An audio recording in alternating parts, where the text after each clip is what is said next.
Good afternoon, everyone. I'm really excited to be here with you all, and it's been a really exciting event so far. So this is where you get to contribute to the discussion in your own groups to bring your own ideas to the table. So I'm just not going to take too much time up here. I'm just here to introduce the activity and walk through how it will go forward for the next hour and a bit. So you've heard a bit about the Diversity Institute. I'm here from the DI, who's supported the 50-30 Challenge, and you've heard from Dr. Wendy Soukier a little bit, so I'll skip through this. And so what this activity is for is to work on solutions to addressing the goals laid out by the 50-30 Challenge. And so this is going to be an interactive and educational workshop, and we invite you to begin a discussion at your own tables about one of the topics that are laid out, which we'll go through in a moment. But just before we start, I do want to remind everyone that we're coming to these solutions and this conversation with an open mind, knowing that we have people in the room coming from many different diverse perspectives, from different walks of life with their own lived experiences, and also from different organizations who have faced different challenges in achieving these goals. So we really want to be open-minded, to be able to come up with solutions without limitations. So please be mindful of your own perspectives and emotions and those of others as you enter these conversations. Be open to new ideas and be respectful to one another. Encourage others to share. And try and leave space for everyone at the table to contribute. And so, yes, with that, let's move on to how that will go about. So you are seated at the tables that you will be assigned to as we go into this activity. Each table has an identified area of interest that has been laid out according to the findings from the What Works toolkit that we just heard about. And so we're looking at inclusion, diversity, equity, and access. And within those topics, there are subtopics which you'll be able to choose to discuss for today. You have facilitators at each of your tables who will help lead the discussion. And they'll provide a flip chart paper that are assigned to each topic, which you'll have at your tables as well. And then just to note, we're doing this at each table, but also we're doing it virtually. The virtual attendees also have breakout rooms that they'll go into to be able to engage in their own discussion and report back to this room at the end of the session. And so we'll invite the Zoom room in as well at the end. So the task, in light of today's discussion and your group shared understanding, we want to identify one structural or systems-based improvement for your selected topic that you believe will promote inclusion, diversity, equity, and access, and improve representation and equitable opportunity, value, and gender equality for women in all of their diversity. And so we've heard some amazing insights from the panel today. We've heard about the importance of looking at taking an intersectional lens to these discussions, the importance of education and mentorship, and acknowledging the lived experiences and the external systems and challenges that people face outside of the workforce that we should be considerate of within the workplace. We've talked about moving beyond the symbolic and performative measures to achieving actual systemic change through our recommendations. And we've heard of some of the great work being done by organizations currently. So we invite you to take some of these insights and your own experiences, your own ideas, and try to come up with, together, collaboratively, with a new solution at your tables. So we'll get into the dotmocracy in more details, but that will be how you vote on your topic. And then you'll have the worksheet in front of you to be able to write down options. As a secondary option, there's also, you'll see on the walls beside you, there's your table number on a bigger sheet. So the person selected to write could also write it up there, just so it's more easy to view by the group, and easier for me to report back as well, so your choice.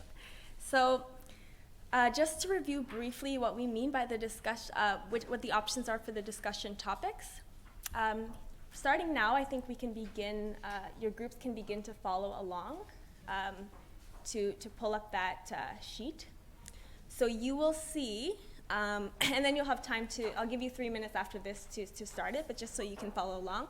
You'll see in your, at your table, you'll have one big sheet there that says your major topic, so thank you for holding it up over there. So we have inclusion, that's group number 1. And within the inclusion, you have the subcategories of leadership, individual empowerment, safe community, and sense of belonging. So you're picking one of the subtopics that you want to focus on today in terms of forming a solution by adding your dot, your vote, to that topic. So I'll give you a minute to do that now, but just so you can see how that works. I mean, in a bit. Oh, sorry, not yet. I'll give you 3 minutes after this. Let's just get to the next worksheet. So you also have another worksheet here that just kind of walks you through the steps. So once you've selected your subtopic, you'll see in the yellow box, that's the topic you're exploring. Below that, next, you want to start the conversation by thinking about some of the preconceived biases and myths surrounding that topic. And so as an example for inclusion, you'll see one of the myths is that gender career gaps are the product of choice.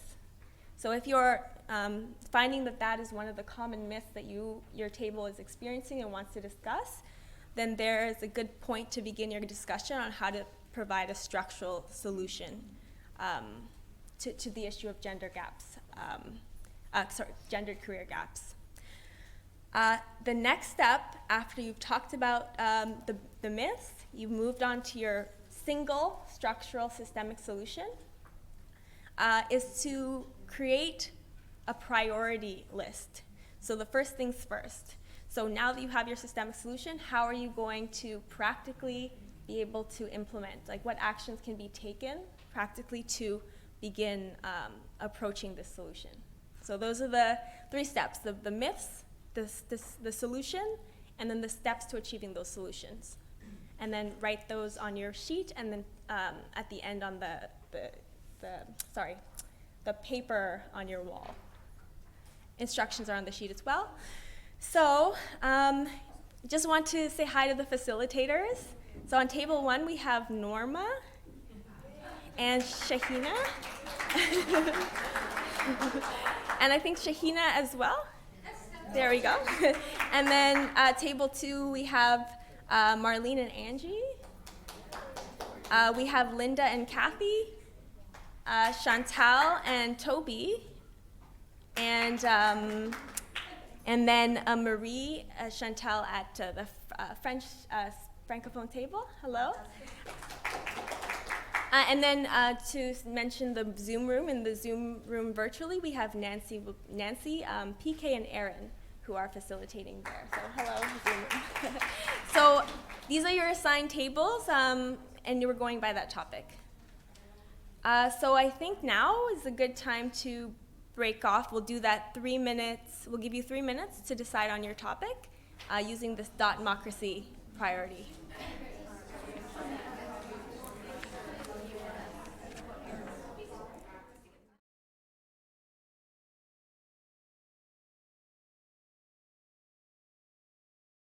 Get into much of the solutions side of things.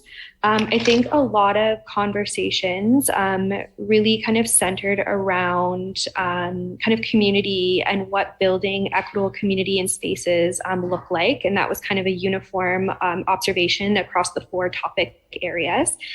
Some really interesting things that came out of some of the groups, a really great conversation around accessible knowledge sharing and gatekeeping, and kind of what that looks like in a professional setting, and how that really impacts women, and I think other minorities, as responsibilities can keep them out of kind of informal networking sessions, as well as not having women or people of color or Indigenous folks in positions of power within an organization can really hinder, that upward mobility of people within an organization. And then another side of that coin was kind of the gatekeeping around holding information close and kind of only sharing it with folks that, they want in that inner circle. So that was a really interesting conversation that was had. And then another piece really kind of talking about, the structural and policies and the systems that are in place right now that aren't serving anybody. And really within all of the areas that we spoke about when we were talking about solutions, or what solutions might look like, it really came back to, well, that solution is not going to work because, the systemic or the structural inequalities that are existing, that currently exist, really leave no room for that solution to kind of move forward. So we had a lot of really, I don't want to say radical, but like really exciting conversations around like, well, what if we just got rid of the system, or how do we talk about subverting the system and kind of moving outside of it, so that these solutions can take hold and have more meaning. So yeah, I think, like I said, kind of time was a little bit short to really get into the nitty gritty dirt of things, but those were some of the exciting tidbits that came out of the conversations in the virtual breakout rooms. Excellent. Wonderful. Thank you. Thank you so much. That was really, really amazing to hear the conversations that were going on in the room. I can't do justice to all the great solutions, but I will do my best to pull together some of the solutions that it seemed like a lot of the groups came up with independently. So the first thing that came up a lot was data collection. There was a consensus, it seemed, among the room that without proper data collection, we can't develop initiatives and policies that actually support the groups. And to echo the KPMG and the What Works toolkit, nothing, or similarly, nothing for us without us. And so people were saying that we need innovative methods for data collection. For example, an app where people could do polling more transparently. We need to ensure that the culture is a place where people feel comfortable reporting on the issues that are happening to them, and to be able to communicate what that data is going to be used for, so people understand that it's not for nothing and that things will be changed. There needs to be a culture where leaders are willing to accept the results of that data, to not take it personally, to be able to see this as any policies or implementations, to see it as sort of a living policy and document that changes as the times change, as data collection comes in and they learn more about the lived experiences of diverse people. And auditing not only the experiences of diverse groups, of underrepresented groups, but also auditing for bias at the leadership level, in the hiring process, to understand where improvements can be made on both ends.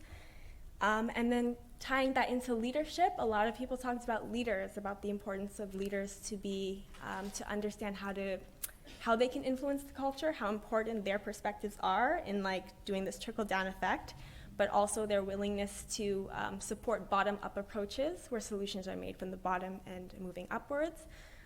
There was talk about more organizational policy and broader policy, but also one group brought up the importance of the day-to-day within an organization. So how do people feel talking around the water cooler? Is there a focus on people celebrating the small milestones of diverse groups, of just making space for people to talk at those boardroom meetings and provide different ideas that may not otherwise be considered if there was lack of diversity. And then lastly was the need to go outside the organization for training and upskilling. So Another person mentioned the importance of providing access to education for diverse women. And secondly, I promised I would quote this because it was really good. So instead of picking low-hanging fruit, plant biodiverse orchards using seed money from governments at all levels to provide training and upskilling for those with different lived experiences. So thank you.